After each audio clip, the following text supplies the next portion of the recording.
Welcome to the Builders Podcast, episode 121. Angela Mulrooney, Mastering Authenticity in the World of Personal Branding. Before we jump into this episode, please subscribe to this podcast, hit that notification bell if you're on YouTube, and after a listen, please give us a thumbs up, like, and share, if we've earned it. With your help, we can reach more people and deliver these valuable from the trenches lessons to those that need it. Enjoy the episode.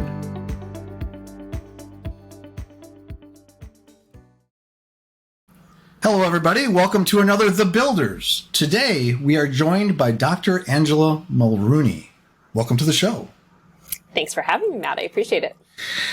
So Angela is, or Ange, I'm told I can call her. Ange is known as the arsonist, so she'll have to tell us a little bit what that means, is a global speaker, best-selling author, and a personal branding expert, which is awesome. I love to talk about personal branding because I've thought a lot about it in my business. So if you know anything about the Builders, where we like to start is with the journey. The story, to find out how the person we're talking to has ended up where they are today as this awesome person in whatever they're doing. And so what that journey looked like, and I always say it could be, a short version or a long version, but whatever makes sense. So Angela, or Ange, I'm going to throw it to you if you want to throw any more introduction in there, or just talk about your story and I don't know how you got your start in entrepreneurship. What it's, if you have any influences, how how that all came about for you. Okay, perfect. So I would like to start with how I ended up in Nicaragua, which is where I'm sitting right now. I'm actually in the jungle. It doesn't look like I'm in the jungle, but I'm actually in the jungle. So it was interesting. I was laying in bed. It was a wintry morning. And this was before the pandemic hit. And a boyfriend that I was with at that time rolled over and kissed me on the forehead and asked me a question that changed my life. And he asked me this. No, he didn't ask me to marry him. He asked me, Ange, what does your dream life look like? And I honestly felt pretty judged by this question because I knew why he was asking me this. He was asking me this because he always felt like I was pushing too hard. It was the end of another long entrepreneurial week, and he was concerned about my health. He was concerned about our relationship, and I was just like, just let me do what I need to do. Like, I'm on my third company that I'm building right now concurrently, and I just had big things I wanted to achieve in my life. But I was like, okay, I'm just going to play along, see what happens. So I was like, okay, well, what does my dream life look like? And my dream life looked like this. Waking up in a tropical country, feeling the humidity on my skin. Breathing in the scent of beautiful tropical flowers and seeing palm trees outside my window. My dream life looked like getting on a motorcycle and driving to the beach to surf at sunrise. It looked like coming home and having a beautiful breakfast across from a beautiful man. And then going to work for 3 hours a day, working with highly accomplished professionals who were trying to change the world with what they know. Then, my goal was also to make $1 million a year in those 3 hours per day of work. Then enjoy the day in the tropics, enjoy a beautiful sunset dinner with friends at the end of the day, and then when the day was finished, I would be able to lay back in bed and realize I was in the right place, doing the right thing. Wow. And as I'm telling him this, I'm going, well, that's not even close to how my life is right now, because at that time, I was working 100 hours a week. I was running 3 companies, and I loved it. I was addicted to the serial entrepreneur high. I had a professional dance company, I had a business coaching company for dentists, and I was now building a social media agency. And people thought I was a badass. I thought I was a badass. And I loved it. And so when I told him this, I was like, what was that? Like, what was this thing I just described? Because it was so disparate from what I was living. And detailed. And detailed, yeah. Like, amazingly detailed. Wow. I was like, this sounds like a vacation. And so it was interesting. The boyfriend came and went. But that question that he asked me haunted me. Like, I'd be laying in bed, scratching my wintry skin, thinking, why am I doing all this? Why am I working so hard? Why am I living in Calgary, where the winter sucks, but the weather sucks in general, 9 months of the year? It encourages entrepreneurial addiction. it encourages me to, be in this consumeristic setting that I don't really believe in. Like every time I traveled, I would come back and like sell a bunch of stuff because I'm like, I don't need all this stuff. And then I would consume again. And so it started to really open my eyes and make me see things differently, because I would be like, well, why do I admire what this person is doing? And I'd sit back, and it wasn't about coveting my neighbor's life, coveting my neighbor's goods or anything like that. It was about realizing that the only thing standing between me and that dream life that I had talked about was my choices. I had ended up in that serial entrepreneurial addiction, working 100 hours a week because of my choices. Mm-hmm. And if I wanted to get to a different place, I had to make different choices. And that's how I ended up buying a one-way ticket to Nicaragua after selling one of my companies, selling everything I owned, selling my house. And then the next morning I woke up feeling the humidity on my skin, smelling fragrant flowers in the air, and seeing palm trees outside my window. Wow. Now, it was interesting. Like landing there, I was like, okay, I made it happen, right? I've like burned down the things that needed to be burned down and released myself into this new life. And it took about 3 months before I started waking up in panic with nightmares that I had forgotten something. Because what had happened during the pandemic, so this started rolling before the pandemic. I moved 10 months into the pandemic to Nicaragua. And my team had gone from 2.5 full-time to 14 full-time. We exploded with the social media agency, and I was managing 14 full-time creatives. You have an agency, so you get it, right? Yeah. It's there's a lot of moving pieces, and it's different than just straightforward people. Creatives move in other directions as well, which is beautiful, but it's also stressful. So I started having these nightmares, and I would wake up and my heart would be racing, and I started to realize I've just recreated the addiction again. So yes, I sold one of my companies, so I should have freed up 1/3 of my time, but I'd filled it back up. I was back to working 100 hours a week, living in the tropics, not actually enjoying the tropics.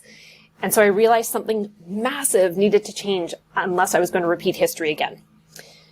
So I started to look around and go, okay, I can keep running 2 companies, and I'll probably add another one because I just see opportunity in everything. That's the bane of entrepreneurship. Yeah. Or I can get really intentional.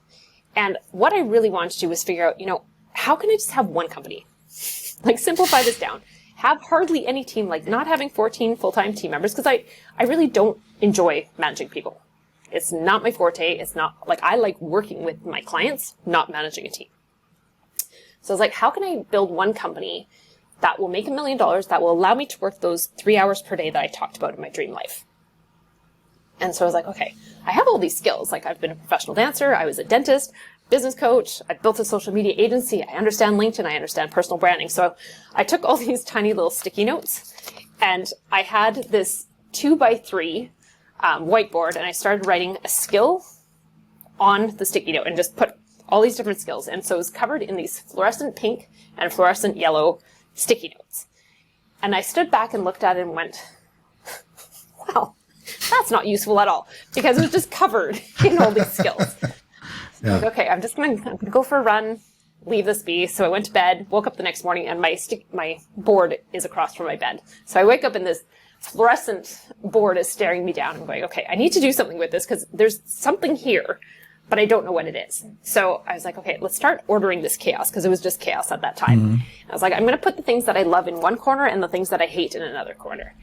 And then once I had the loves in one corner, I started ordering them in from favorite to least favorite.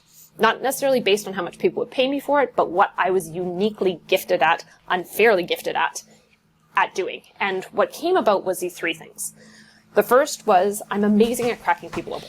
I'm amazing at helping them to give me their experience, their expertise, and passion, and suddenly everything just goes click, and I can give them their brand to put out in the world. That was my first good skill. My second one is I am amazing at handing people matches and helping them to commit arson. Burn down the things that don't belong in their niche of genius. And then the third thing I'm really good at is helping them to fully step into their niche of genius and fully own that. And I have done that throughout all my careers. I did that in my dance company. I did that in my dental company. I did that with my business coaching. So that's one of the things that I've always been really good at, is helping people to fully own what they're amazing at and get rid of the things that they're holding on to that don't belong in that niche of genius. And so when I looked back at that, I'm like, well, I should not be owning a business coaching company for dentists. I should definitely not be running a social media agency and managing 14 full-time team members. So I decided to start a bonfire. I divested fully the business coaching company for dentists. I sold that off. And then I sold the agency part of Unleashing Influence and just kept the brand because I really like the logo that I developed and I love the name Unleashing Influence, and started again. Just doing what I was doing with the clients. So I got rid of all the management time and could just focus on that niche of genius. And what that comes to with those 3 skills is I'm amazing at helping highly accomplished professionals to burn away everything that is holding them back from changing the world with what they know. So that's all I do now, is that. But it took that journey of building all these other companies, which came out of losing my ability to practice dentistry and trying to figure out what the heck I was supposed to do without a drill in my hand. That finally came to that point of realizing, okay, this is actually what I'm good at. When I look at all my other companies, when I look at all my skills, this is what I'm uniquely talented at, and this is what I can really create massive impact with in the world. Wow, there's a lot to unpack there. That's awesome. You're welcome. What a fascinating arc you've created here. There's so much commonality, though, and I hear this often talking to other entrepreneurs, and how they, because I'm always fascinated by the not only the journey but the ups and downs and challenges and what they learn along the way, and how that what they learn eventually they come to this point, they have these aha moments, or they visualize. Like, I love the board you're using where you just put it all up there in stickies and try to, like try and like mind map your way into what you should be doing. Like, no, I don't need that. And the arsonist analogy or whatever is really cool too.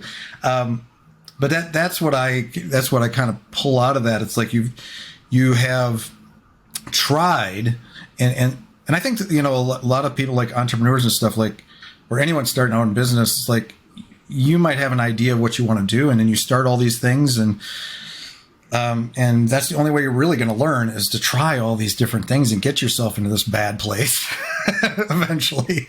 But eventually, then you have to make a decision, like like you said, what don't I need?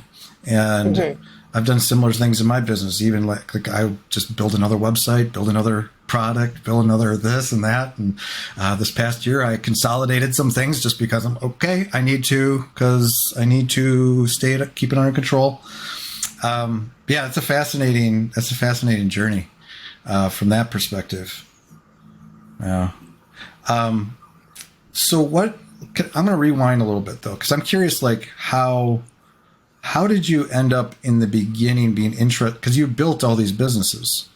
A bunch, and successfully. I can't say that. I've built a bunch of businesses, not all successfully. But what kind of who influenced you, or what influenced you? What was that moment you decided that entrepreneurship was for you? Did you have jobs before you got into entrepreneurship?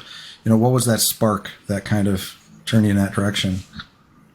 Honestly, I think entrepreneurship, I got bitten by the bug when I was like 10. When you were 10? I took the babysitting course, and I was like, oh, I can trade an hour for $2 or $3. And it was funny, by the time I started university, I was allowed to start babysitting at 11, I think was when we were allowed to be certified and could start taking care of other people's children. And I had saved $22,000 by the time I started university from babysitting. Wow. Yeah. That's so impressive. I know. And I wasn't like hoarding all that money. Like, I was buying things along the way. So I was a busy little babysitter. And I was like, oh, so if I do a good job, people refer me and I'll get booked with other people. And then they're going to fight over me, and then I can increase my rate. So it was interesting to see, I loved actually economics when I got to university, and I took it in high school as well. So that supply and demand thing started, I had a real world experience of it when I was a babysitter, and started to be able to see how I could leverage that to serve people well, but also start getting rewarded for it. Yeah. And then in university, at the residence, I took my fitness certification course because I've always been an athlete and a dancer. I was like, I can probably make money doing this too. And so I was like, can I run a fitness program for the dormitories? And they're like, sure. And so I was making really good coin doing that as well. I didn't have to pay for the facility. People just paid me directly in cash. So I made a bunch of money while I was in university doing that.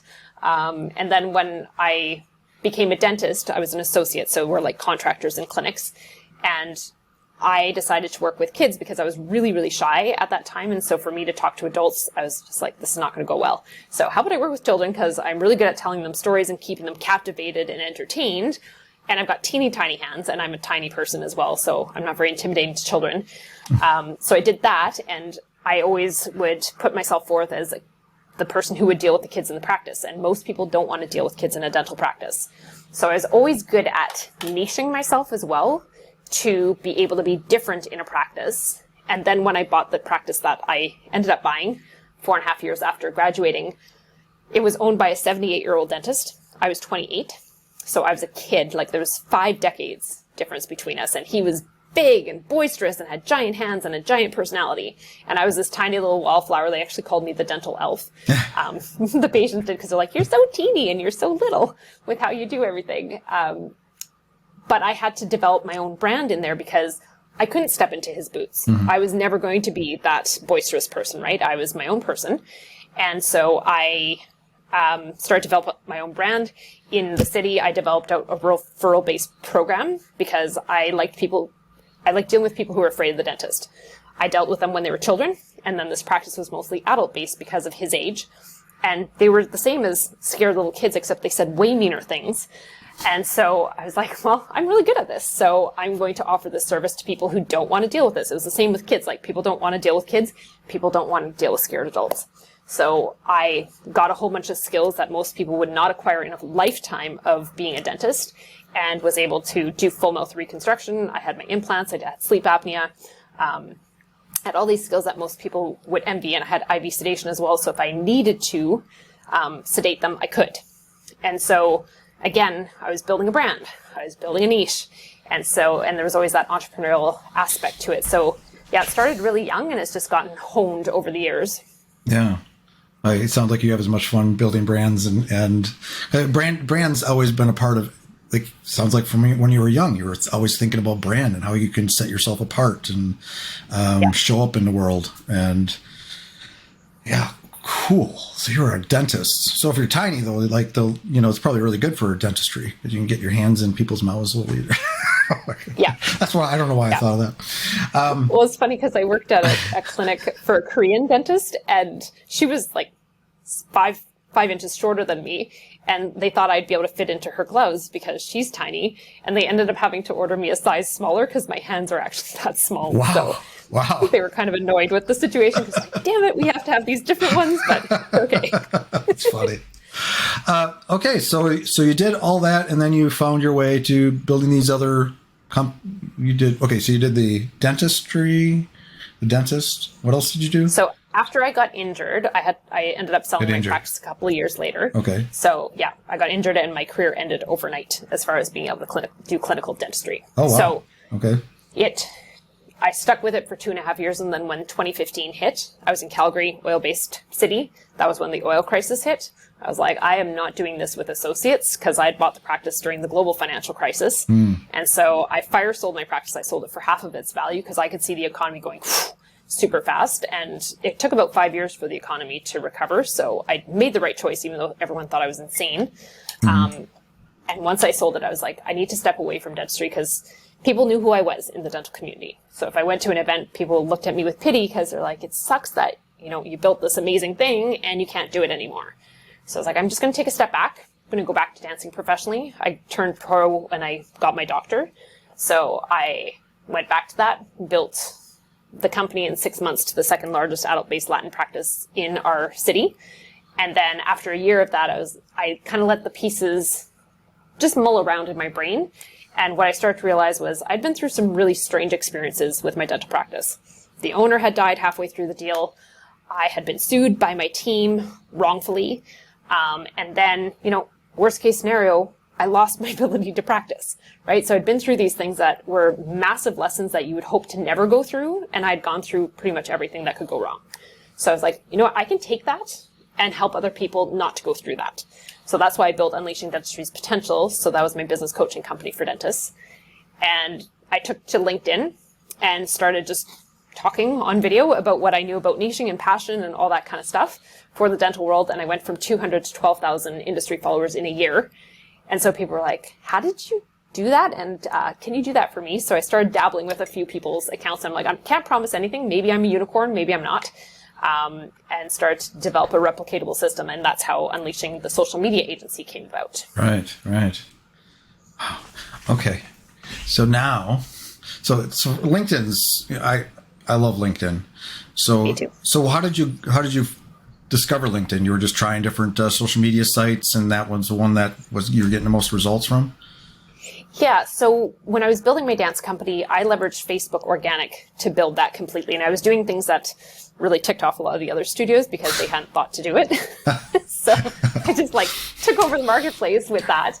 But then when I tried to use it for dentistry, it wasn't working. So I took to LinkedIn, and, I had this spreadsheet with little messages in it that I had crafted, and I had names of people that I had contacted. So if I was going to an event, so say I was going to an event in Toronto, I'd be like, okay, all I'm going to hunt are dentists in Toronto. So I had this message sequence that I was copying and pasting. And what I found was that on Thursday nights and Friday nights was when I would get a whole bunch of responses. Like it'd be like ping, ping, ping, ping, ping on the notifications. So I was like, okay, I'm going to send out these messages. And then I know Thursday and Friday night, I need to sit and just reply to people and have conversations. So I did that all organically and all manually. And I'd be like, I'm going to be at this event. I know you're probably going to be there because you're part of the organization. So I just started setting up meetings while I was in town in different places and started networking. And if they couldn't meet me there, then I'd set up a Zoom conversation. I was using Zoom before everyone discovered it during the pandemic. You guys all wrecked it for me in the first month of the pandemic. But this was your niche. Yeah, it was this amazing tool that nobody knew about, and then everyone knew about it. Yeah. So I started building it that way. And what I found was entrepreneurial dentists were on there, and there weren't dental business coaches on LinkedIn. It was totally a blue ocean, and if they were on there, they weren't putting out content. So I was humbly and vulnerably putting myself out on video and just talking about what I knew, right? And at first I was really, really scared, and I got some awful advice that I needed to blend in before I stood out, because the dental coaches that I admired were all old men, right? The ones that I had been coached by were in their 70s. And so I was this little punk at 30. I was 36, 37 when I started using it. And I had shaved side of my head, these crazy curls. I looked like a rock star. And awesome. I was told, you need to not look like that. So I parted my hair, pulled the curls over, and looked more conservative. And I was very measured with my words. And I got more and more comfortable on camera. And eventually one day I just said, screw this. I'm just going to be me and see what happens, because I'm not getting any traction anyway. So I showed the shaved part, let my hair be crazy, and started talking the way that I am. I'm sassy. I'm very straightforward. And suddenly I started getting messages saying, hey, I really like what you're saying. I started getting messages from the heads of the dental companies in Canada saying, hey, I'd like to have a meeting with you. I really like what you're bringing to the industry. It's really fresh.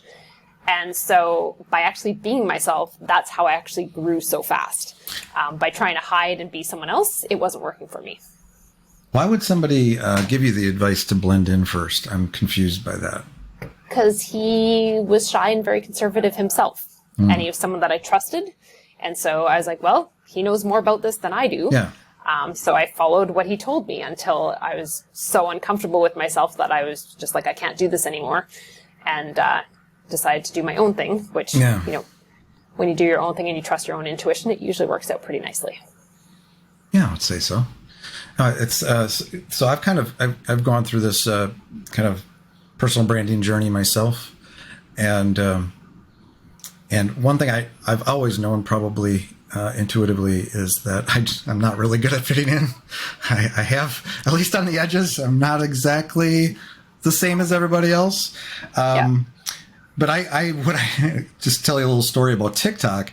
So I had So I've had this, we're in the 5th year of this agency, and but in the first couple of years, I was pretty much solo. I had some contractors that helped me out and stuff, but I was trying to figure out my brand, and TikTok was an early, this 4 years ago. It was pretty early. That's pretty early. And so I went on TikTok. I'm like, let's see what I can do with this. And I started just leaning into the comedy side of it, just having fun doing voice stuff and, really, really funny, crazy things. And it spoke to that part of my personality. Like, I'm that funny. I like to make people laugh and have fun and joke around and do dumb jokes that no one understands.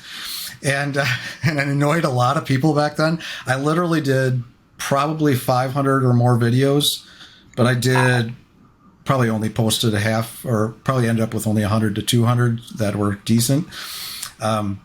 And I built about 5,000 people following me there. But I was having fun with it. But at some point, as I was developing my agency, I decided, what did it was doing this podcast. I was just thinking about doing podcasting, and I'm like, I don't know if I can show up the same way on a podcast. And what is that personality? How does that translate? And should I even lean that far into it? And so my account's private now. It's hidden from the world. Those 5,000 people are hanging out there still. I don't know what they're doing, but I don't use TikTok anymore. But I take elements of that, though. I think, I've been very thoughtful in developing my own personality. I don't want to be like everybody else. I want to, be Matt, my authentic self, which is people will take it or leave it, right? But at the same time, I think that has lent a lot to why I'm doing as well as I am, and have built the relationships I have and partnerships and all the things that we do, is because right now I'm pretty much baked into our brand.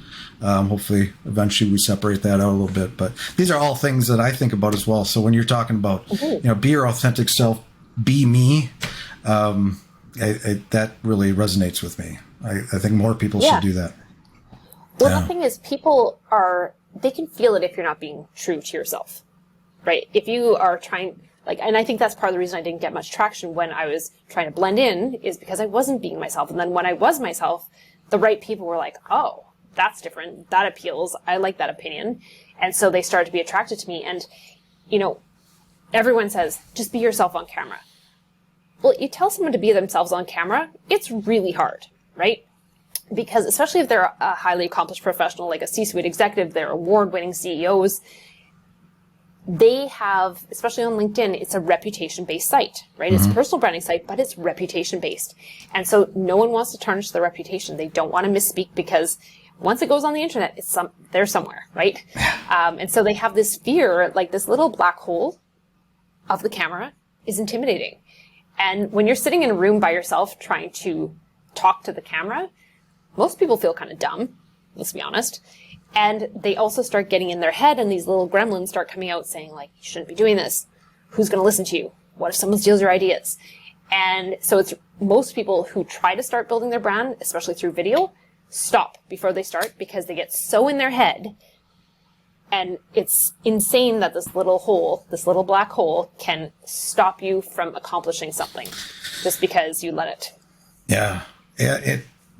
And just getting used to being on video, seeing yourself on video and editing yourself. And I've had lots of conversation around that. I've been doing this I've been online for like 20 years. I remember when I first started just doing audio back in the day, and just hearing my voice, you're so just self-conscious of how what are other people going to think of that voice? I've never heard it like that before. But it's the same with the video and all that. But yeah, so it's also that I get the professionals, because that's why when I just realized that LinkedIn was going to be my biggest focus, just because that's where we get the most traction. I understood that this is a different environment than TikTok, way different.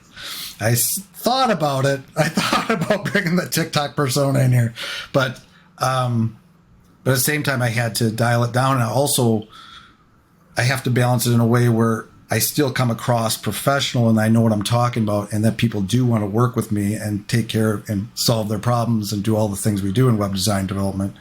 Right.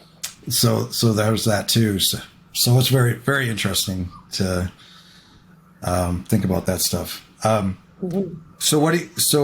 LinkedIn was, are you on other social media, or do you change your messaging or change how or are you just focused on LinkedIn?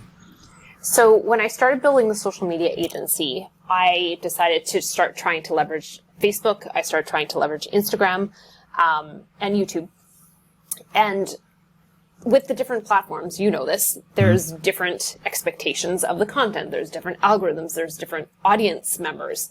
And I found, like, when I was trying to recycle the same content from LinkedIn to those other platforms, it didn't work. So my content appeals to people on LinkedIn. It's short and sweet. It gives them something deep to think about and actually tools to use for themselves. And that's what people are looking for on LinkedIn. On Facebook, it's a little bit more fluffy. Instagram, even more fluffy. Yes, I have a professional dance background, but I don't want to be dancing through my content.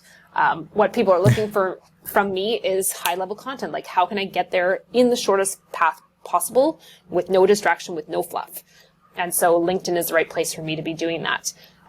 For some people, when we're starting to work on their brand, if they're in the 90-day accelerator, what happens is they're like, well, I think I should be here and I think I should be here. And it's like, well, let's master one platform first where we know your audience members are. And a lot of times they have a broad idea of who their avatar is. And like, I can serve all these different people. And it's like, well, you can, but who is going to buy from you right now? Who is your hottest lead? And so where are those hottest leads sitting? Are they on LinkedIn? Are they on Instagram? Are they on YouTube, TikTok?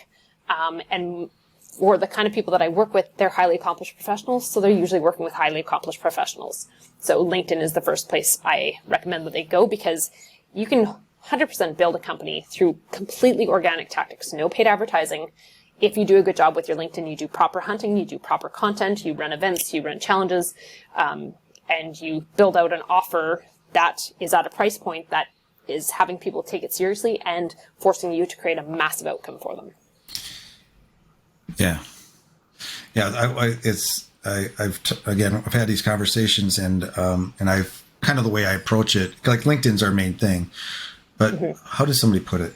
Like, you have kind of your main thing, and then you're still on these other platforms, but you're just, you're not, there's a word for it, but you're just, you post stuff there, but you're not worried about it. It's just, because I tend to, we have a focus, but then we maintain these other platforms just because that's part of our brand. If somebody's searching for us, they can still find us and see that we're posting content. We may not have as much engagement and stuff on those other platforms, but the other thing that you're talking about here too is that, you kind of, the persona, or your personal brand has to kind of meld with your messaging, and then meld with what you offer as well. So you have to have a strategy behind what you're thinking about, right? And how you're developing yourself.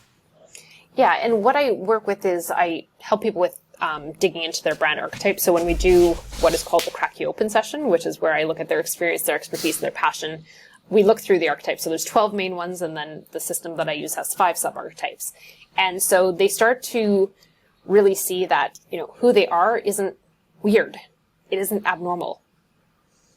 And that really helps them to really start stepping into who they are. So when you ask someone, without having done that kind of deep work with them, to just be yourself on camera, again, this little black hole is intimidating. But once they see that they're not a weirdo, that there's strengths to who they are and what they inherently are, that allows them to really start owning who they are and show up as themselves. And then we are able to build their offer based on those strengths, right? What is your niche of genius? How does that relate to the archetypes? How does that relate to who you really are? And how do we show up representing that well? And so it is very intentional with how we design the content. There's a formula that we use for how we put the 5 pieces of a piece of content together. But we're also always looking at the archetypes, like, how is the messaging reflecting who you truly are? Because you can write something 60 different ways and still get the point across, right? But is it reflecting who you are? Like, my archetype is rebel, so I'm very in your face, right? I'll ask you the hard questions. I will kind of slap you with the hard answer as well, because that's part of what I do. And that's what I attract, is people who want that, no fluff. Let's get to the point. Let's get some results. But for other archetypes, they're softer. And so they need to come across softer. So they could be still trying to accomplish the same thing, doing the same kind of work as I am, but they need to show up the way that they show up. They need to write the way that they are instead of the way that I write, so that they're reflecting who they authentically are. Oh, I love that. Because you're basically building a framework around these different archetypes. And that's got to really be helpful. I can imagine that being helpful for somebody. Because, like you said, when you just be yourself, what does that mean? What is that? What do I? Who am I? Yeah. Do I talk different, or do I have to, like, in what circumstance am I in? Is myself me at the bar hanging out and having some drinks, or is it Totally. myself at the office? That's fascinating. So how many different archetypes did you say there were? 15 or 12? There's 12 main ones, and then there's, with the system, again, there's 5 sub-archetypes. There's 60 possibilities that they could be. And so usually we end up with like 4 to 6 are their main ones, and you're never going to have like just one dominant. Like, okay. So you are going to have a dominant, but there's going to be some other ones because we're dimensional, right? Yeah. There's the odd person who's like one thing and one thing only, but that's unusual. And so then you're like, okay, in this situation, I know this part of me comes out. In that situation, I know this part of me comes out. So they start having a playbook that they can refer to if they get stuck. It's like, okay, if I need to problem solve this, or I need to write a new speech, this is how I show up. And I actually give them their superpowers as well, based on what I learned from them in the Crack You Open. And they're nothing like what you would actually assign yourself, but they're bang on. So that allows them to also help get past their barriers. And this came about because when I was writing, I was in a speaking competition, and I had made it past the first round, and I was totally prepared for the first round. The second round, I was like, this isn't right. Like my second competition speech for the final was not right. And my friend, who knows me well, she was like, "You're the arsonist. You would just burn this shit down." And I was like, oh. And that's how my keynote, "What if you burned it to the ground," came about, was because of the speaking competition. I had 5 minutes to speak on stage, and she was like, "That's the theme that you need to put through the whole thing, and you'll be fine." And so that's how I started developing all those playbooks, so that they have that to refer to when they get in that kind of situation. They go, oh, yeah, these are my superpowers. This is how I show up in the world. Now I know how to write this, and it helps them to break through a lot of barriers. Oh, cool. It's really, and so it sounds like a similar process when you were trying to sit down with all those sticky notes and stuff, trying to figure out who you were. Yes. And you were like, I could be this person, that person, I guess get rid of that, burn it all down. But it's a similar thing. So you're just kind of, you put these are all, where do you fit? Where do you want to fit? And it's interesting you said too, like, how you show up in different situations and scenarios. Like how I show up on video is, or, like doing content, this podcast, or just doing the other videos I do. I have a certain like framework for that. But when I'm in a room with manufacturer trying to talk about web development and stuff like that, that's a little bit different. So it sounds like you can kind of build this kind of framework where there's not just one, but you can adapt it, or it's adaptable to different situations. How does that, you don't have to be the same personality all the time. Well, we want to develop that congruency. So there's a through line between when someone sees you, say, on the podcast, versus they see you in a sales call, versus they see you in a coffee shop. There should always be that congruency. If you're actually like stepping into fully who you are, there's going to be that congruency. Yes, different pieces come forward and move backwards. It's like dimmer switches. So things get turned up louder at certain points, and things get turned down at certain points. But there should still be that through line of who you are, so they can recognize you. If they heard you talking on here versus in a sales call versus in a coffee shop, they should still recognize that it's you. Right. Yeah, that makes sense. Yeah, because if I'm having a conversation with a friend, even privately or whatever, the way I talk, I'm talking there, or even a partner and stuff, we talk differently. But if we're, in a situation where we're trying to close a deal or whatever, I can still interject some jokes in there, and that's okay with everybody, because that's Matt. That's who I am. Yeah, foundational you. Yeah. We might lose the deal, but this is how I'm showing up. Yeah, and if you lost the deal, it's probably because you weren't well aligned. And that's one of the things that I love with the archetypes too, is I train them to start recognizing, okay, which of these archetypes do you typically attract? Do you like working with, right?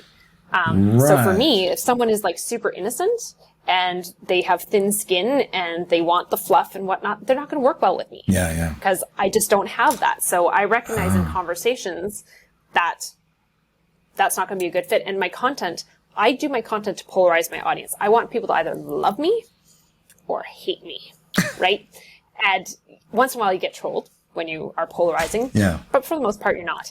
And what happens is you start to get people who are like, ooh, I like the way she thinks. I like the way that she talks. I like that she has no fluff.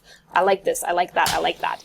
And so you start attracting those right kind of people, and they want to get on a conversation with you. The ones who hate you might want to troll you, but they're probably not going to get on a conversation with you because they don't want to actually spend time with you. They might be like enjoying the train wreck that they feel like they're watching, but they're not actually going to spend the extra time with you. And that's a good thing because we can't serve everyone, right? You can, exactly. Again, when people try to figure out their first brand, they're like, ooh, I can help everyone with this. And it's like, well, no, let's figure out those easiest places to get people. And when you show up as who you are and you recognize who you really do like to work with, then it becomes easier to start getting those wins fast and actually start getting profitable fast. Oh gosh, that is so good.